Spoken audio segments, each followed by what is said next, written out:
I'm not deaf, but I don't hear too well in restaurants, so I don't join in conversations.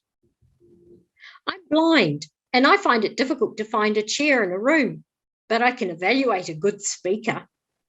Do you have members in your clubs with accessibility needs?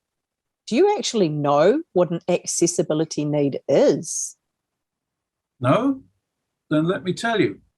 If anything causes you to stop doing something, if anything affects your confidence, that is accessibility. Is Engels jou tweede? Is English your second language?